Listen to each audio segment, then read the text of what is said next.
চাওক এনেকৈ মল্লিকাৰ্জুন খৰগে ডাঙৰীয়াই ভূপেন হাজৰিকাক অপমান কৰা, তেখেতৰ পুত্ৰ কৰ্ণাটকৰ মন্ত্ৰী প্ৰিয়ংক খৰগে ডাঙৰীয়াই অসমক ইমান বেয়াকৈ ইনচাল্ট কৰা, এই কথাবিলাকে তেওঁলোকৰ মানসিকতাক বুজাইছে। তেওঁলোকে যে অসম বিৰোধী, উত্তৰ পূৰ্বাঞ্চল বিৰোধী আৰু উন্নয়ন তেখেতলোককেই লাগে, আমি সদায় তলত থাকিব লাগে, এই কথাৰ ভিতৰবিলাকে তেখেতলোকৰ মানসিকতাক উদঙাই দিছে।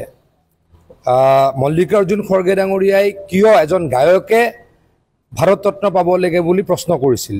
ভূপেন হাজৰিকা ডাঙৰীয়া অসমৰ প্ৰত্যেকজন ব্যক্তিৰ হিয়াৰ আমঠু। অসমৰ ব্যক্তিসকলে ভূপেন হাজৰিকাৰ সকলো ব্যক্তিয়ে, আজিৰ প্ৰজন্মই কওক, নতুনকৈ জন্ম হোৱা শিশু এটাই কওক, পুৰণা মানুহখিনিৰ কথা নকলোৱেই, ভূপেন হাজৰিকাৰ গান শুনিয়েই ডাঙৰ হৈছে, ভৱিষ্যতেও হ'ব। ভূপেন হাজৰিকা অসমৰ সম্পদ। এতিয়া আমি এটা ছেমি কণ্ডাক্টৰ ইণ্ডাষ্ট্ৰী পালোঁ, সেইটোত মল্লিকাৰ্জুন খৰগে ডাঙৰীয়াৰ পুত্ৰ প্ৰিয়ংক খৰগে ডাঙৰীয়াৰ গা জ্বলিলে। কিয় তেওঁলোকে অসমক হিংসা কৰে, কিয় গা জ্বলে, সেই কথাটো মই নাজানো, কিন্তু কালিও কৈছোঁ, আজিও কৈছোঁ, তাৎক্ষণিকভাৱে প্ৰিয়ংক খৰগে ডাঙৰীয়া আৰু মল্লিকাৰ্জুন খৰগে ডাঙৰীয়াই এই দুটা কথাৰ কাৰণে ক্ষমা খুজিব লাগে অসমবাসীক।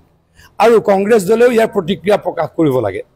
কংগ্ৰেছ দলৰ শীৰ্ষ নেতাসকলক মই আহ্বান জনাইছোঁ, ভূপেন বৰা ডাঙৰীয়াক আহ্বান জনাইছোঁ, গৌৰৱ গগৈ ডাঙৰীয়াক আহ্বান জনাইছোঁ, ৰকিবুল হুছেইন ডাঙৰীয়াক আহ্বান জনাইছোঁ, প্ৰদ্যুৎ বৰদলৈ ডাঙৰীয়াক আহ্বান জনাইছোঁ। এই ক্ষেত্ৰত তেখেতলোকৰ মতামত কি সেই কথা স্পষ্ট কৰিব লাগে।